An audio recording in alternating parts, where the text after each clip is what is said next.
Hey everyone, I hope you're all well. If you like manga, anime, and fashion, you've probably seen or heard about the Vivienne Westwood and Nana collaboration recently. And I really want to take my time and talk about it and explain and find out why it flopped. So as a quick summary, Vivienne Westwood teased a collaboration with Nana for Nana's 25th anniversary with a special edition manga. So you've probably seen this cover already, but it shows Nana and Hachi, the two protagonists, wearing new Vivienne Westwood clothing, and the art style is incredible as always by Yazawa Ai, and people were really keen on getting their hands on that volume, and I think it was only £20 if I remember correctly, so really affordable for Nana fans as well. And obviously people were quite hyped. Everyone was expecting more than just that cover, and then shortly afterwards Vivienne Westwood actually teased that more was coming. So they've teased November 13th as the date for something new to drop, and everyone knew that it was probably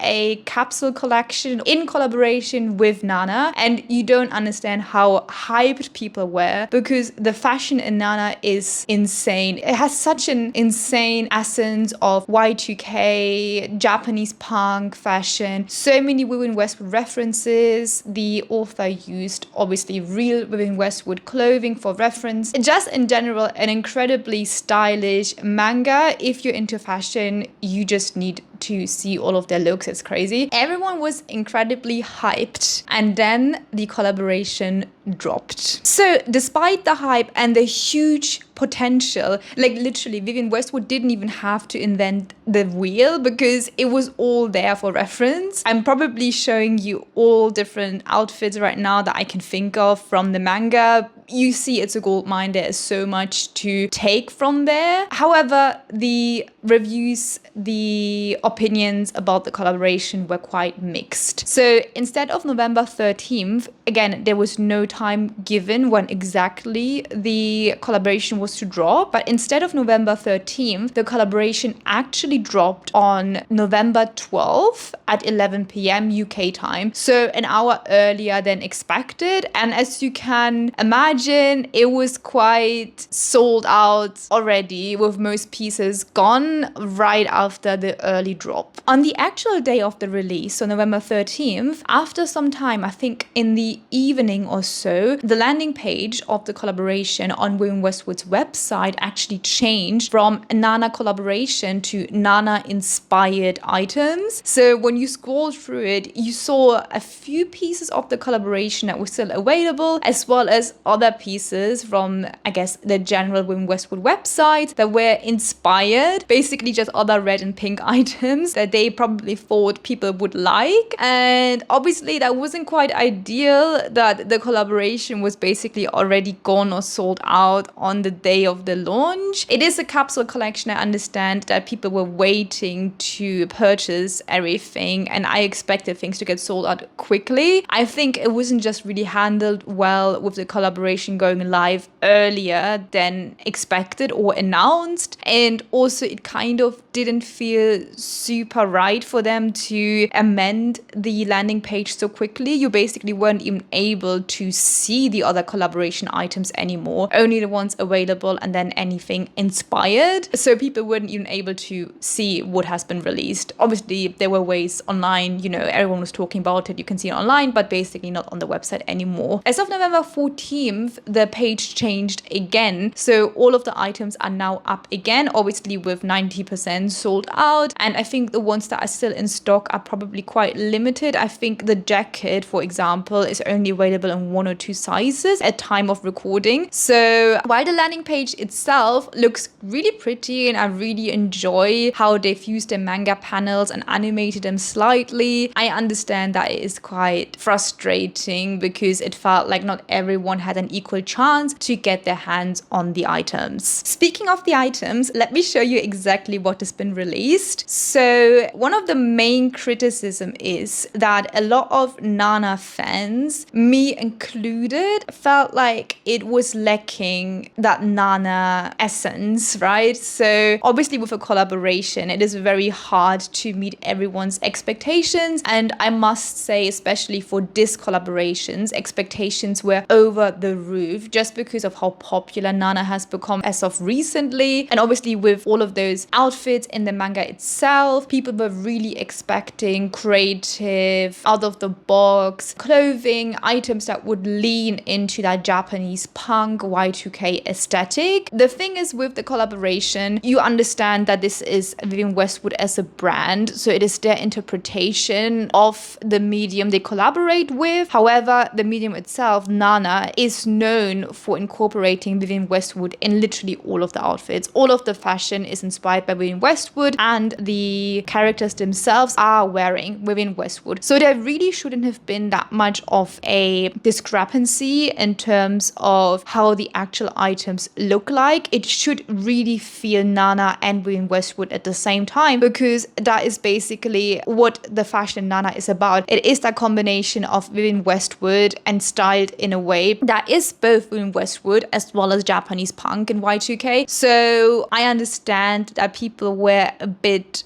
disappointed with a lot of the items. Let me show you the items I actually like. Hachi's dress. I understand that the cut might not be the most sophisticated or flattering, but I really like Hachi's dress. I also really like the purses. I mean, I understand that they are not the most detailed, intricate, sophisticated ones either. I would have loved to see some hard bags, but I still think they're very much Vivienne Westwood, and I could definitely see them being worn by Nana characters as well. So I quite like the purses, and I like the jacket just for the fact alone that the cut is very, very interesting. I love asymmetrical cuts, and I think they did a really great job there. So I quite like the jacket. What I was most disappointed with, like absolutely speechless, is the skirt. Just look at the skirt. It is literally a piece of fabric. That's it. There's no interesting cuts. There are no details. And if you look at the inspiration, so I assume this here is the inspiration for that skirt, you see there are layers, there are cuts. You can imagine how it looks like when the character walks, right? But the skirt that Vivienne Westwood released is literally just a piece of fabric. I don't really know how to explain this better, and I would not pay that price for something like that. I could probably make this myself. You know, there are so many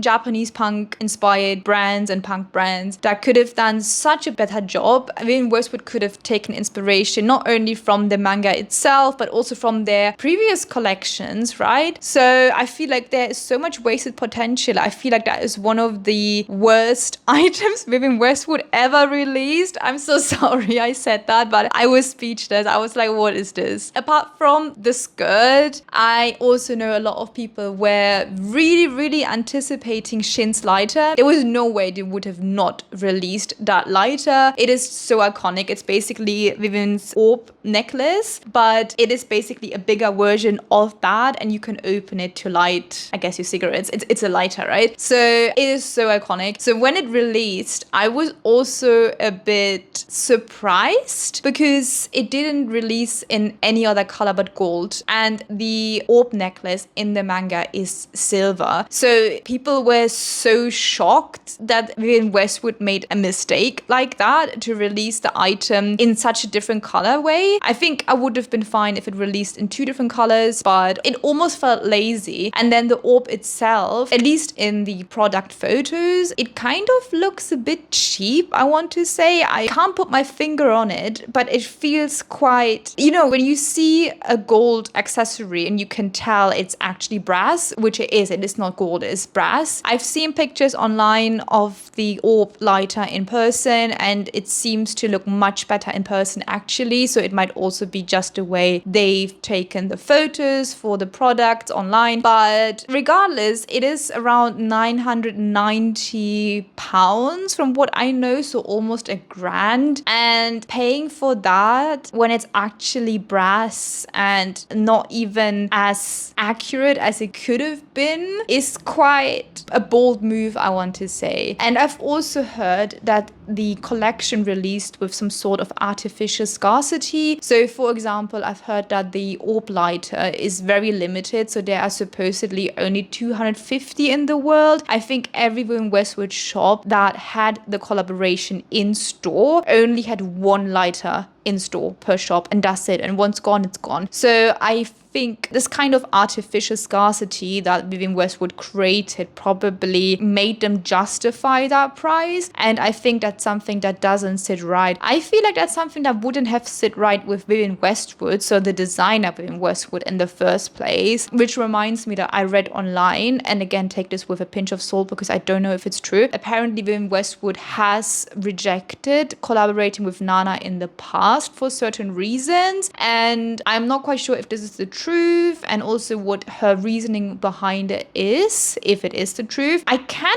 kind of see it now because Vivienne has always been such an advocate for sustainability and being very mindful of what you buy, and I feel like she wouldn't have supported such a cash grab. It really feels a bit like a cash grab because the entire collection itself feels a bit too generic for it to be a Nana collection, but maybe slightly too anime-ish or slightly too niche for regular customers to like it. I feel like Vivienne Westwood just wanted to play it safe, raise the prices quite high because they thought it would sell with the name on it, and then just called it a day. Because of that, I think a lot of people, again, are quite disappointed because you can really feel that whoever was in charge of this might not have necessarily understood Nana. And I also read online, this is a funny comment, I read online that someone said Yazawa Ai, so the author of Nana, literally understands Vivienne Westwood more than Vivienne Westwood itself. And I find that so funny, but so true.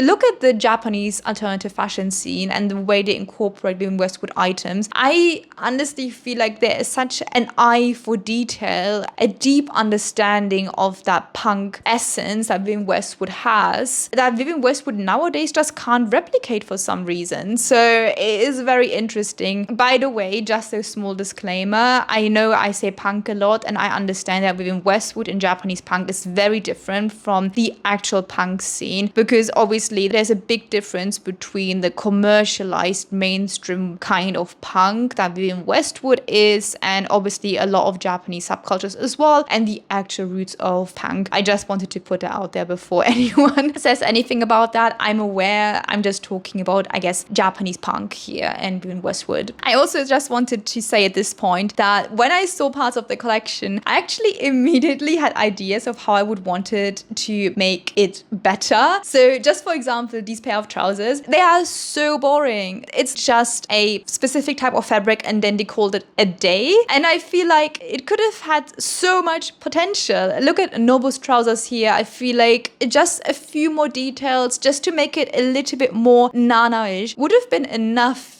to make the entire collection so much better. It's such a missed opportunity, man.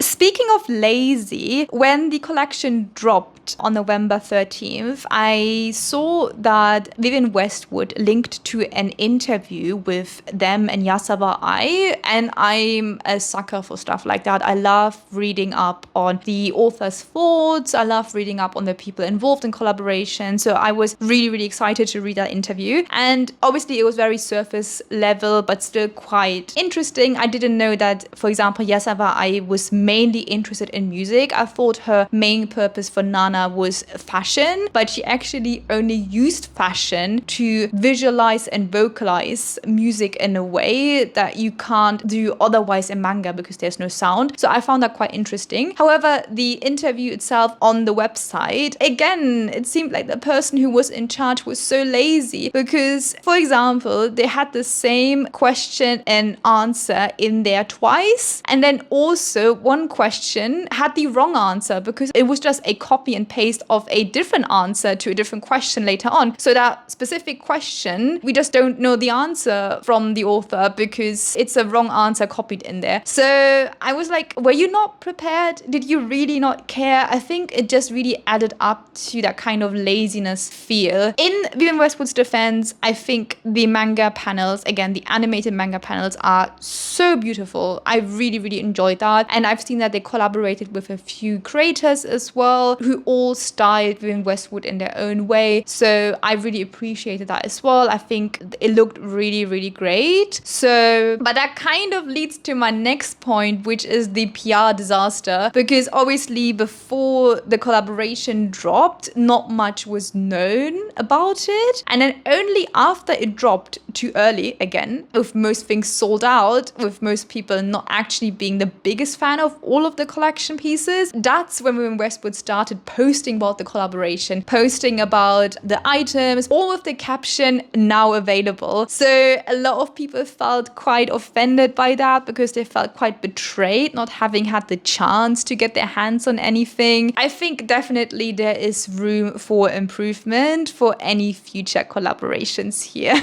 So yeah, this is a very short video. Again, I just wanted to give a quick summary. But what are my thoughts? I think I said everything I wanted to say. Some pieces I like, some pieces I'm actually so disappointed with. Generally, the price is a bit insane. I understand Vivienne Westwood is obviously a luxury brand, so the prices are quite high. But I think charging almost $1,000 for a brass orb lighter with an intended artificial scarcity, I feel like does not sit right with me. And I'm pretty sure it wouldn't sit right with Vivienne Westwood, the designer, either. So I just wished they would have had more of a look at the manga Nana, because I feel like they didn't. I feel like they probably saw a few panels, they saw a few of those iconic outfits, and then they just tried to recreate it in a more safe, more mainstream way. And I think that's just not how a collaboration should be. Nana is so immensely popular. Vivienne Westwood is so immensely popular. Regardless of what they would have done, it would have sold out. And I feel like it's such a missed opportunity to really honor Nana as a manga, their own brand, because Nana is a celebration of Vivienne Westwood. And I'm so sad. But regardless, we got some good stuff. I really like the cover for the manga. Some of the items are quite nice. I really appreciate that we got a collaboration in the first place. And I feel like they tried. Vivienne Westwood tried. So I don't want to say everything is bad, because I would say mixed, right? As the criticism, as the opinions are, I'm myself quite torn and mixed with how I feel about it. There are good things about it, bad things about it. And I think we can probably all collectively now move on and hope for the best for next time. But yeah, let me know what you think. Let me know if you have a different opinion. Let me know if there are some items that you like that I disliked, or the other way around. I'm really keen to hear your thoughts. And thank you so much again for watching, and I see you next time. Bye!